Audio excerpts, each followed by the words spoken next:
Ngayong araw mga kuys, magluluto naman tayo ngayon ng sobrang basic at sobrang dali na adobong maning hubad na sobrang dami nating ilalagay na bawang dyan.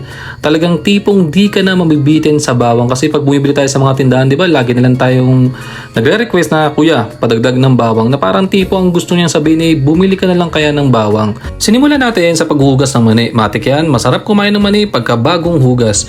Yung ibang ginagawa nila dito mga kuys sa pagluluto ng adobong mani, ang diskarte nila, diretso na. Kumbaga yung pagkabili sa palengke, dinidiretsong prito na. Ito, gagawin natin dito, pagkahugas, pakukuluan natin. I-try nyo ito mga kus, may kakaiba siyang lutong dun sa mani, tsaka may kakaiba talaga na typical na pag diniretso natin prito yung mani. Kasi ito, gumamit lang tayo dito ng coconut oil, kaya ganyan yung itsura niya, medyo tulog pa, medyo inaantok pa mga kus. Tapos after nya, nagpitpit lang tayo ng bawang, sinama na natin yung balat. Tapos yan mga kuys, i-blender lang natin ng maganda-ganda yung bawang na yan na may kasamang balat hanggang sa magkadurog-durog yan. Tapos lutuin lang natin ng dahan-dahan sa apoy yan mamaya mga kuys para yung tipong mismong balat ay medyo malutong din. Kumbaga tipong makakain mo rin siya.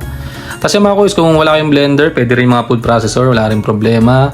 Hanggang pinaka-importante lang naman dito mga kuys, yung mismong balat talagang medyo madurog din natin siya.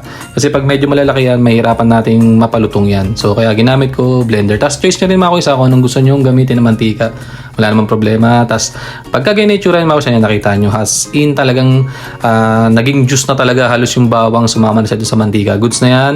Tapos mga kuys, i-check natin yung pinakuluan natin na mani. Bali, 10 minutes natin pinakuluan yan. Natin yung tsura mga kuys, yung parang tipong nagbuka na yung mani. Yan yung masarap dyan mga kuys, yung talagang magbubuka na yung mani. Tapos palalamigin na natin ng konti mamaya bago natin prito. Tapos yan, drain lang natin mga kuys. Palalamigin lang natin siya mga kuys bago natin siya iprito para hindi naman ganun katalsik siya. Tsaka yung tubig ay madrain din natin ng maayos. Tapos after nyan, naghiwa rin tayo ng bawang na maninipis kasi masarap din talaga yung mga kuys, medyo may butas maninipis yung hiwa ng bawang. Ang gagaling ang maghiwa mga kuys yung mga bendo nagtitinde. No? Pero nung nakita ko ang gamit nila cutter eh. Kaya pala sobrang nipis. Tapos ang galing nila maghiwa talaga mga kuys. Tapos ito sumunod, nung naluto na natin yung maninipis na bawang, sinunod na natin itong binelender natin na bawang yan mga kuys. Simutin lang natin yan. Yan, kaya ganyan itsura ulit mga kuys, coconut. Kasi coconut oil yung ginamit natin. So talagang medyo buo-buo siya. Sinimot lang natin. Nasalo lang natin. Tapos yung pinaka-apoy nito mga kuys talagang halos tandaan lang. Tapos yun, tuloy-tuloy lang natin yung paghahalo mga kuys para magpantay-pantay. Kasi pagka hindi natin nahalo-halo ito mga kuys, mabilis masusunog to kasi nga sobrang ninipis na at saka durug na talaga yung bawang. So ang gusto natin mangyari dito, magpantay-pantay yung pagkakaluto niya mga kuys. Halo lang tayo dyan. Talagang medyo tsatsagay na natin yan. Tingnan nyo mga kuys. So ang ganda ng quality nung medyo magbabrown na siya. Yan yung gusto natin mangyari dyan.